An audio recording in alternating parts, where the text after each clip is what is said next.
Call to order the meeting of the Stony Brook Community Development District.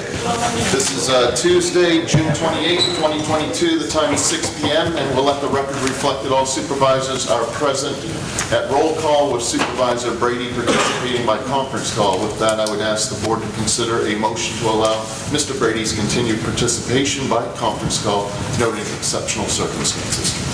I make a motion to have Chris attend via the conference call. Second. All in favor? Aye. Opposed? Thank you. Thank you.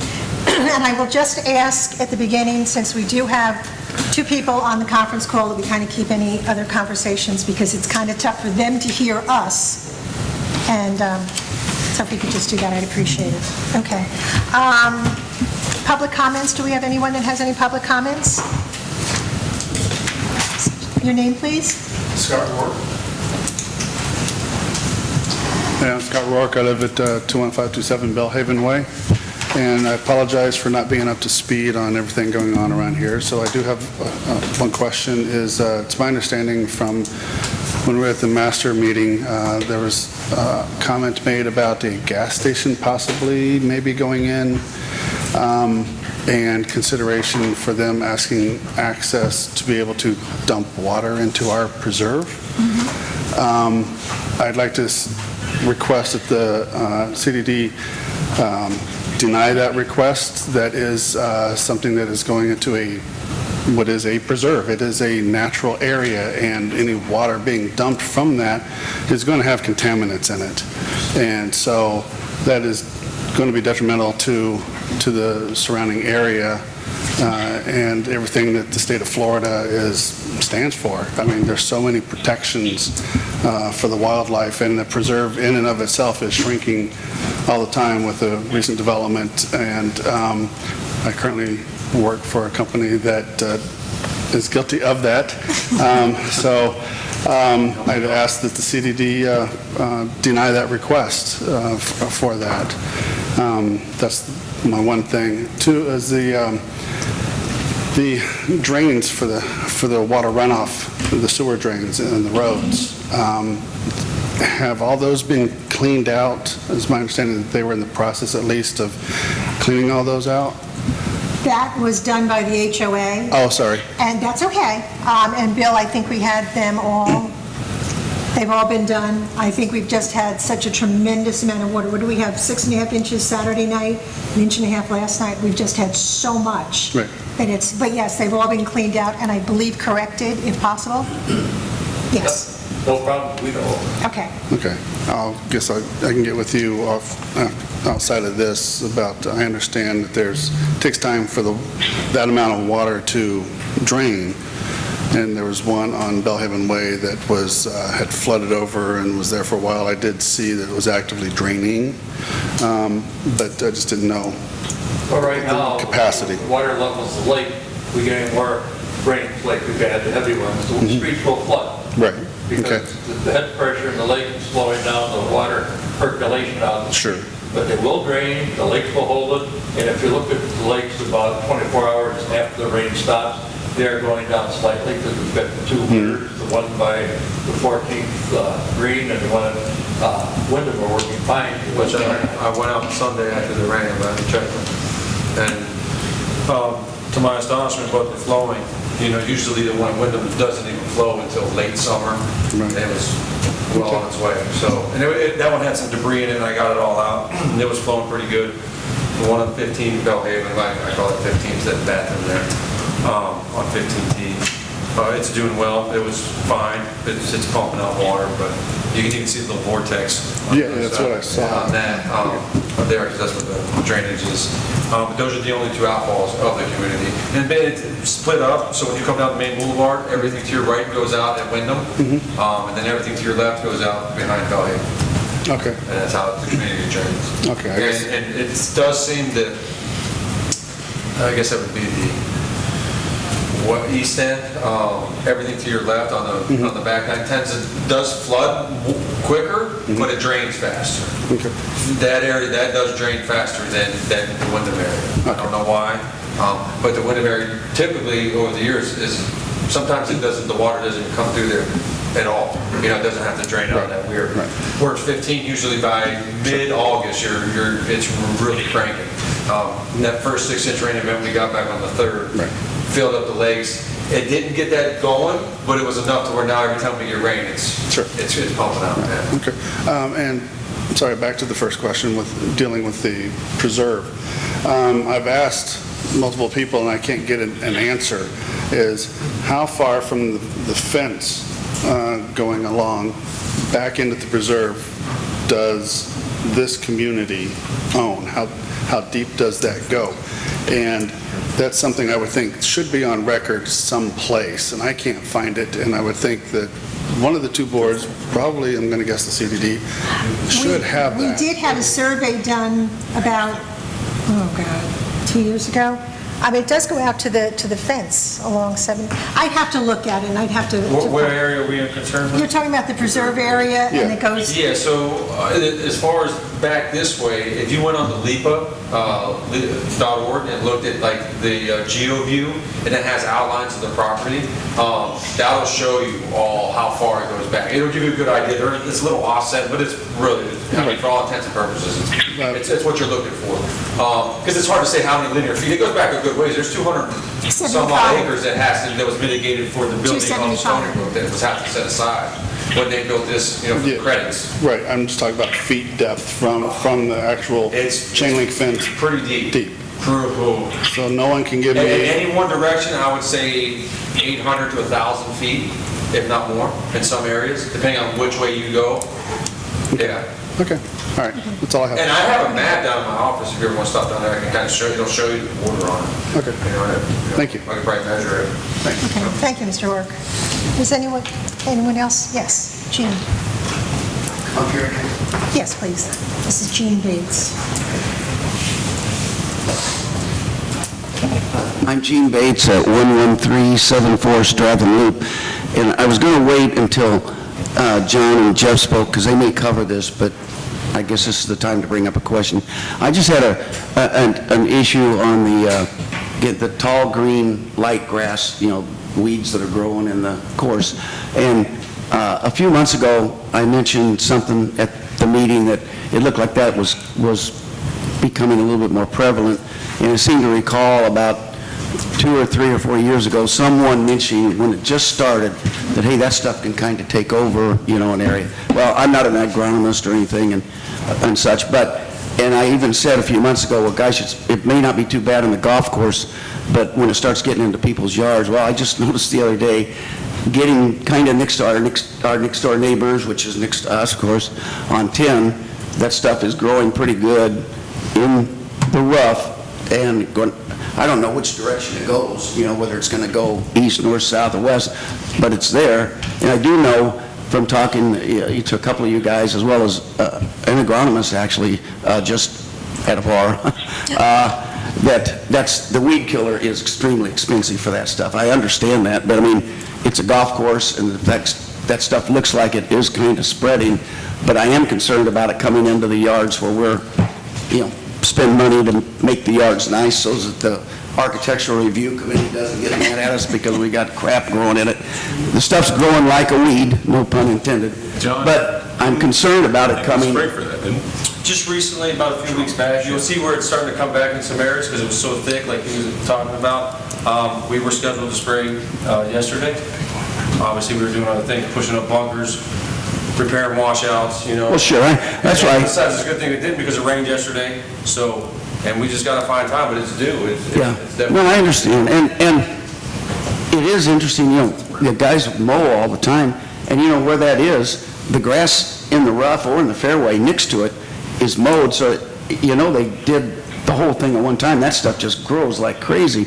But again, I'm not wanting to belabor the point, but and you probably were going to bring it up, but I thought I'd mention it does look like with some people that have houses bordering the golf course, there's some of them that stuff's going to start getting into, So anyway, that's just Maybe it came from your yard onto the golf course. You know what? I never thought of it.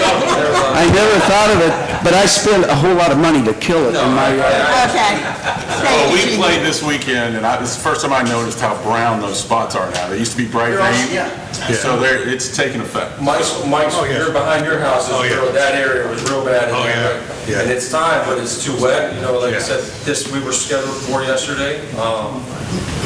It's just, it's wet. I mean, it is what you gotta take what they give you, you know. But we're scheduled to go back out as soon as possible. What are you using for sedge? All kinds of stuff. It all depends on what else we're going after. I'm not trying to go after just one thing because we don't have time. We gotta attack multiple things. It's working though, because you can tell it's Oh, yeah. browning out. Definitely working. And we'll be out, I'm hoping by the end of the week. And definitely next week. We're open Monday though, you know, for the July holiday, so we don't get that closure. It takes me enclosed to spray out the rock, where it takes, you know, 3 or 4 days for you guys to do it. Because we can only spray so long in the morning, till a certain time period, between play, getting caught, and 2, you don't want to spray fast, you know, 11 o'clock gets too hot. So I think we're good. Okay. Do we have any other comments? But we'll work on it, I promise. All right, John, you're up. Okay, well, there's a lot of stuff to touch on. Start with, we got the new truck. Thank you, Chuck. I appreciate that. That came in. Still waiting on the tag. So, I will say it took us 9 months, so we should probably name the truck. was it 9 months? I think it was like 6. No, it was from November, December, January, March, April, May, Call it June. term. Yeah, it was a while. almost a full term, so you need to name it. So that's good. And there's so many little things here. Let's start with staffing. So I'm losing the Common Grounds foreman, Jose. He's going to go and work his business full-time. He has a lawn care business. And like a gentleman before, Manable, our assistant mechanic, you know, he's going to go take on and work on his own business. So that's unfortunate. What I plan to do there is move Brian, my current second assistant, to that position. I think that'll be really good for him. I think it'll be really good for the Common Grounds. Brian's really, you know, he's a real go-getter, so I really think that'll be a bonus there. Todd, my assistant, he's going to come back. We offered him the job. You know, we offered him what he's making, where he's at. I said, yeah. Great. So that's great. Yeah, that's That's great. the only way I was able to make that move with Brian, because, and even then, even until we get a second assistant in on the golf course, because that's what Brian is currently right now. Brian's going to help us spray when we need him. You know, when we go spray out the rough, you know, all 3 of us are going to be doing it on those times, and then until we get that role filled. So that's kind of understood, but I think it's going to be a win-win-win situation for him. Other than Jose, are we at full staff? No. On the Common Grounds, yes. Yes, I'm sorry. Golf course, no. Golf course, we're still short of assistant mechanic, 2 laborers, and call it an assistant, second assistant, however you want to look at it, one or the other. When we get Todd, we'll lose Brian, so they're just trading off. But the advantage of getting Todd back was he was here. Todd was great. Todd was awesome. Todd just, you know, at the time, went to do something he thought was better for him, you know. But we got him back, luckily. Which is great. Which is really good. I mean, I'm super happy. So you don't have to train him, he knows what he's doing. No, Todd's he's everything you want. I mean, he's a superintendent. That's what he's doing over there. He's an actual, you know, he's everything in an employee, absolutely. Good, thank you. So we're really excited about that. So the rain, let's talk about the rain. We've had over 15 inches this month. We've had 2 just under 6-inch events, one on the 3rd and one this past Saturday. Forgive me if I don't know that day, I don't remember that date. 25th. 25th. The first one actually filled the ponds to control pretty quick. This one here, just, it hurt as bad. It washed out every bunker. There's a lot of washouts. Brian and I, that's what we've been doing the past couple days.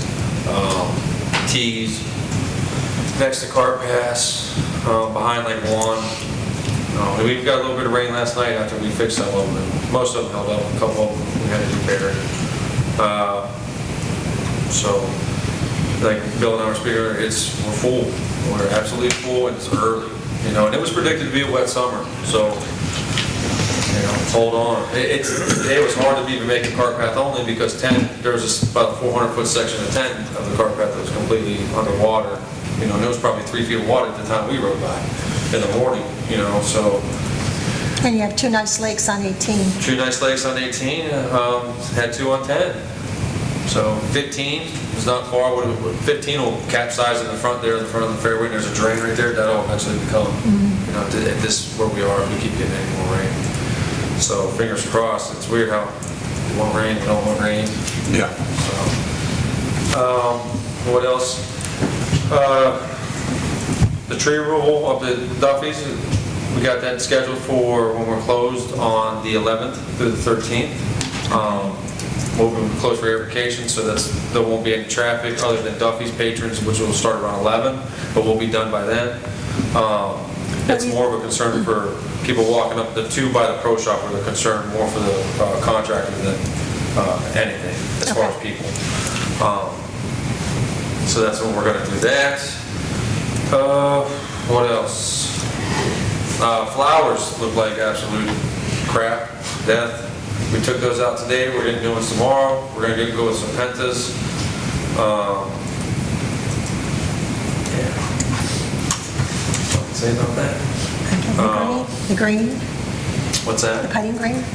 Putting green. I got absolutely no response from emails, texts, and voicemail. So, you know what that means, I think. Yeah. They didn't like that we went with the other guy and then came back to him. Yeah, but still. So, Yeah. back to the rain and the washouts, I forgot to mention this. We have 2 areas of concern on the course. One's on 5.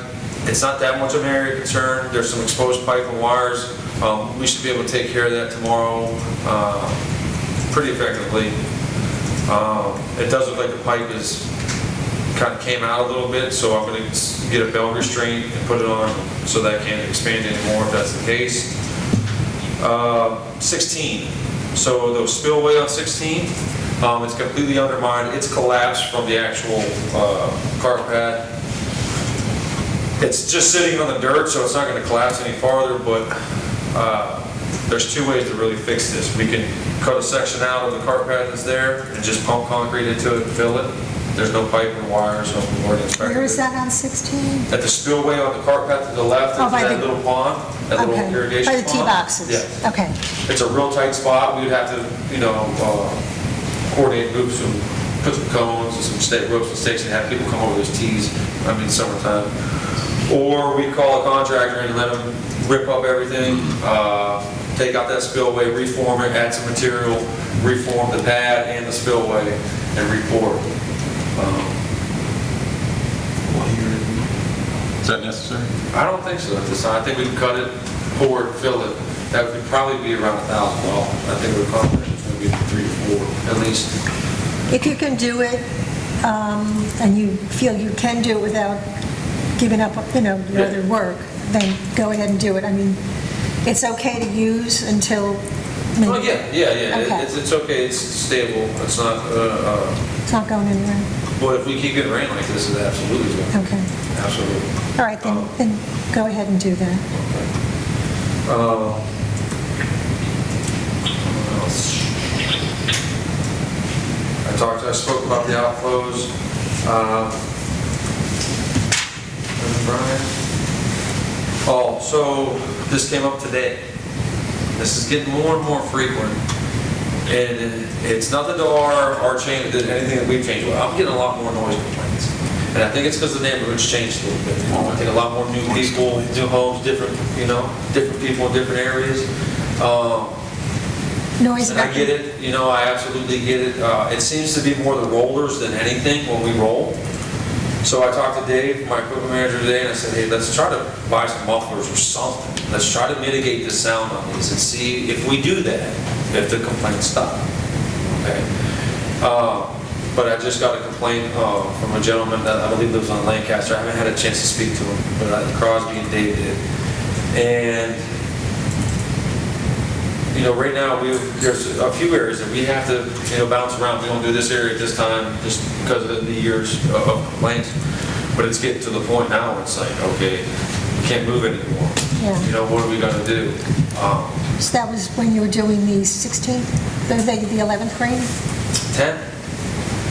Somebody, yeah. Oh, So I okay. don't know, you know, like I said, it's definitely the rollers. Even though the greens mowers, they have those LED lights, one of the things we're looking into too is we're gonna make them blue, so they don't go as far. Okay. And we'll still be able to see just fine. That'll help with the light pollution, which I don't know of any kind of light pollution thing on the Lee County ordinance books. I'm sure there is. Tony, I don't know if you can speak to that, but I've never really seen any light pollution.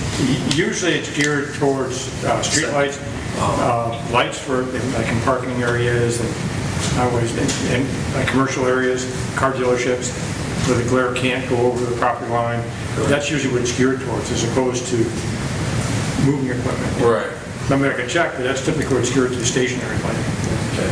Yeah. Okay. So But you're within the time of the noise ordinance? the time?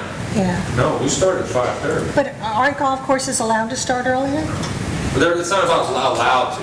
You can work 24 hours a day if you stay underneath the noise ordinance. Okay. So you think the noise is loud? Pretty much, right? I mean, there's no, I know there's a window from, but it says if you're under that, like, for example, when there's road work at night. And from what I read, because I had to look into it, that there's really no, as long as you stay under that 50 decibel or whatever it is, 45 decibel, 55, I think it's 55. Let me check while we have this conversation. We get the same lights in the winter. Those you start a little bit later in the winter because of the crossover. We don't start there. We start at the same time every day year round. Other than the summertime, when we air farm and close, we'll start a little bit early, you know, just because there's no need of this here. Then we might start at 6:30 or. Well, if Dave can try and work on mufflers to lower that noise, that would... It's just something to think about because it started, you know, 2T's an area that we have to come back to mode 2T. Six became an issue within the last year or two.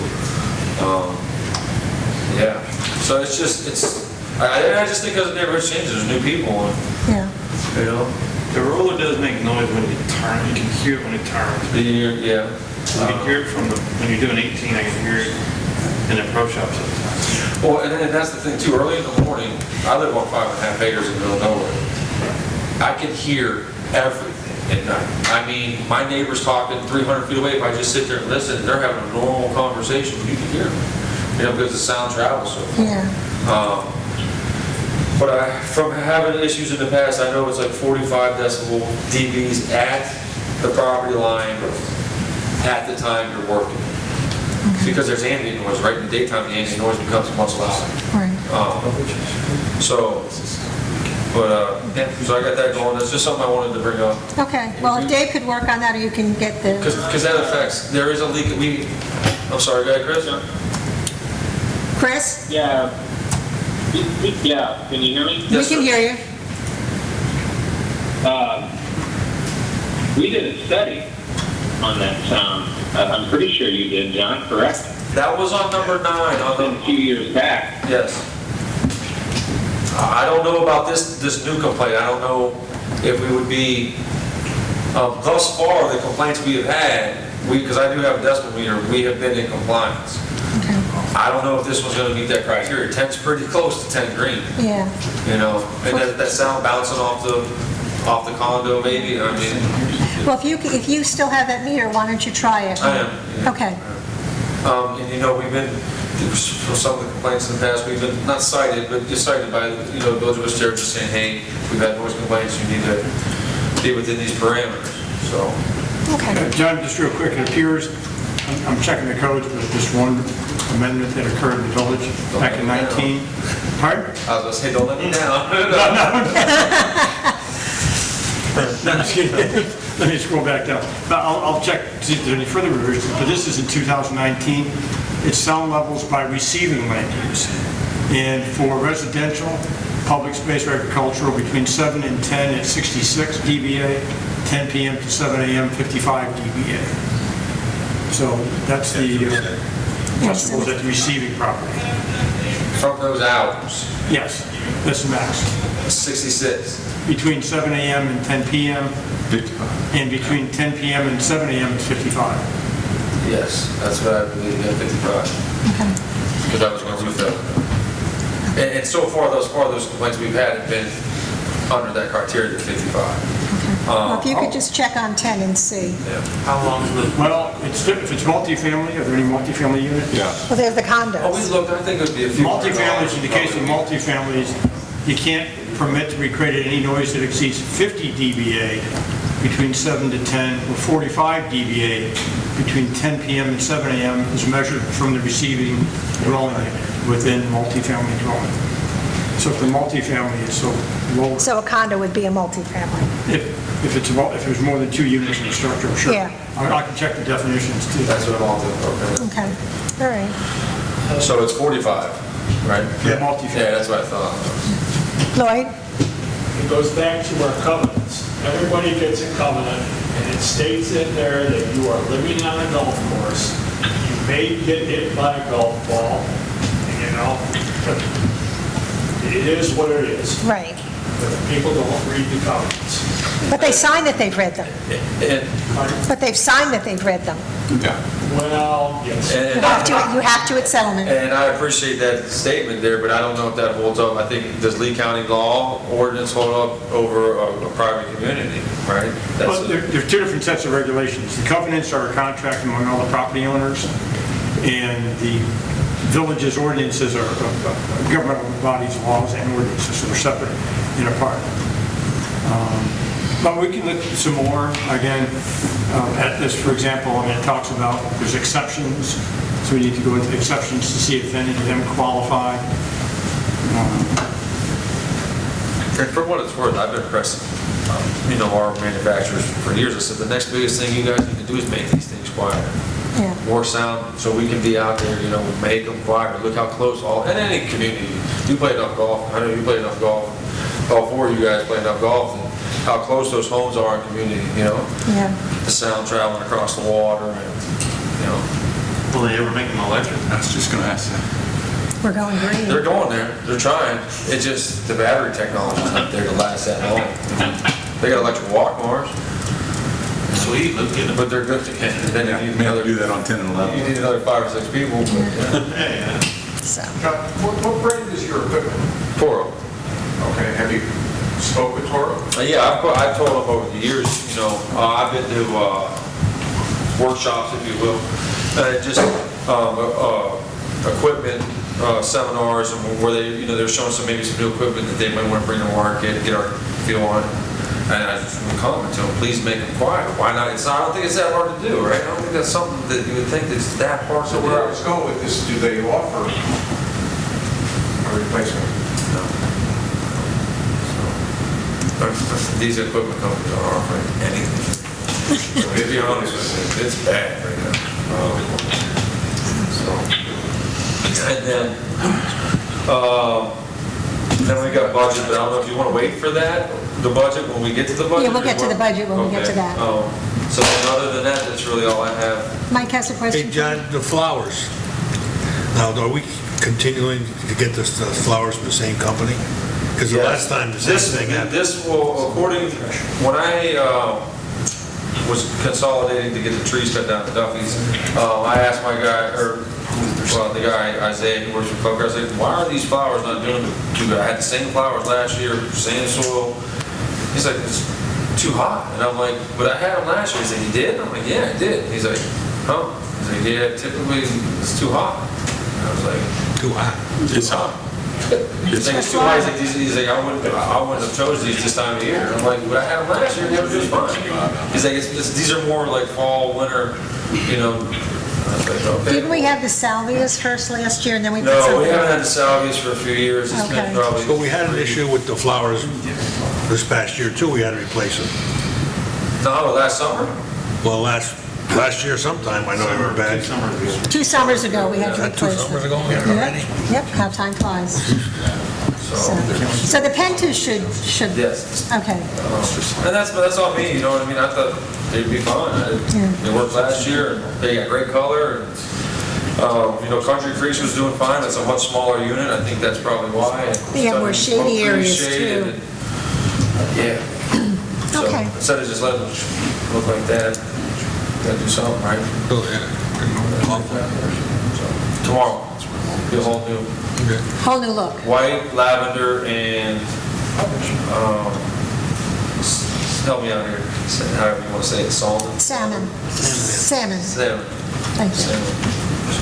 Okay. One of the, Madam Chair, just one group, I've not read the whole ordinance, Chuck and I have been reading bits and pieces sort of together here.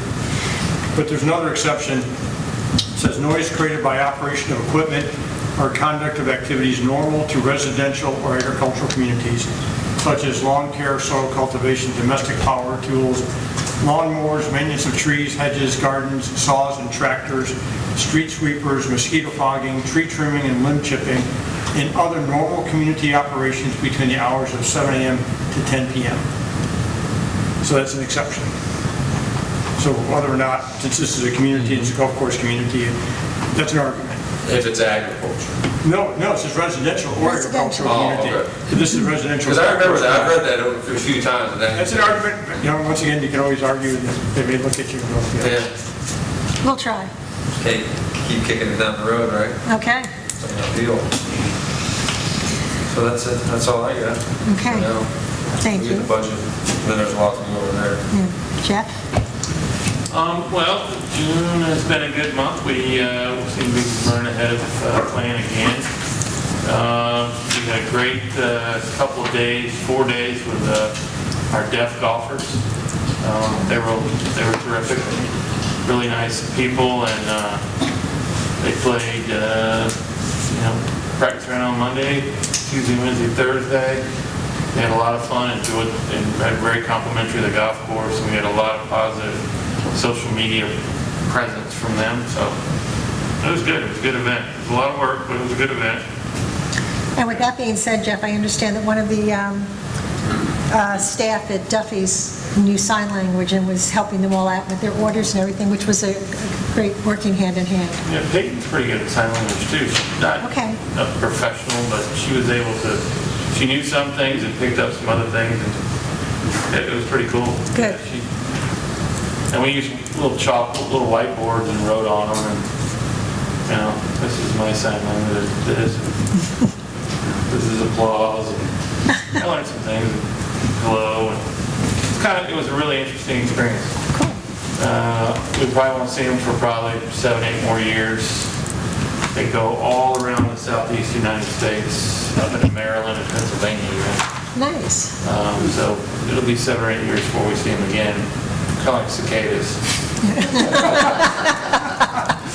But they were fun. I really enjoyed having them out. It was, like I said, it was a lot of work, but we enjoyed it a great deal. And the staff, I have to say, both my young staff did a really nice job working with them, and it worked out good. And my steady staff that's been here for 20 plus years, of course, did a great job getting them to the hole.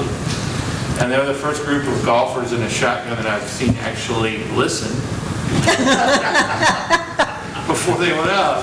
Like the guy would talk, and they were all attentive to what he was saying, and they paid attention to Lloyd, they paid attention to Don, and they were terrific. So we really enjoyed having them. They listen, see?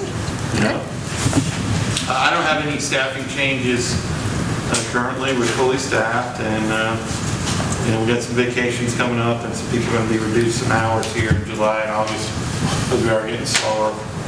But we'll be ready to ramp back up September, October. We are currently in a good spot. Kyle coming back from 20 hours a week is helping us fill some holes in experience-wise, and helping me train Tyler to get a little bit stronger as a golf professional. Other than that, I really don't have a lot of things going on. We continue with our junior golf programs, and looking forward to the fall, and we have a lot of tournaments coming up. When we get to budget, I have a couple things to mention, but other than that, I don't have anything. Okay. The one thing that I have, Jeff, that you and I talked about, at the last meeting, we had received that letter from the young man that, with the cart. Oh, yes. I did have a conversation with his grandfather, and Jeff was speaking with the sheriff and then spoke with someone else this morning. So the state attorney called me Monday. Can I just say one other thing? Yes, ma'am. Okay. Jeff, I'll get more into that.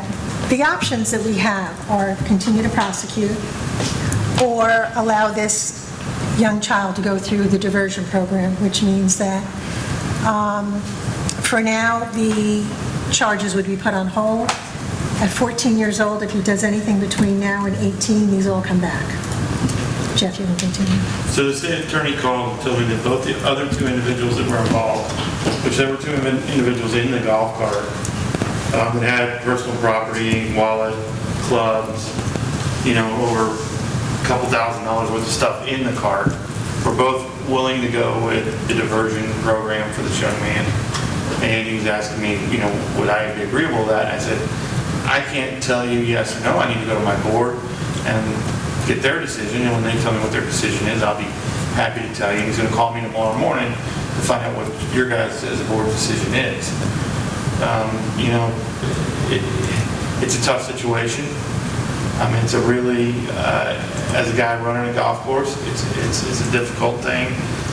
To get a golf cart stolen, I've never seen that in 30 years, stolen during a round of golf. Now, I've been worked at clubs where golf carts were stolen out of the cart barn at night, and driven into lakes and all kinds, don't get any ideas. But driven into lakes and then all kinds of crazy stuff. The cart barn is alarmed. Yes, it is. But never during a round of golf.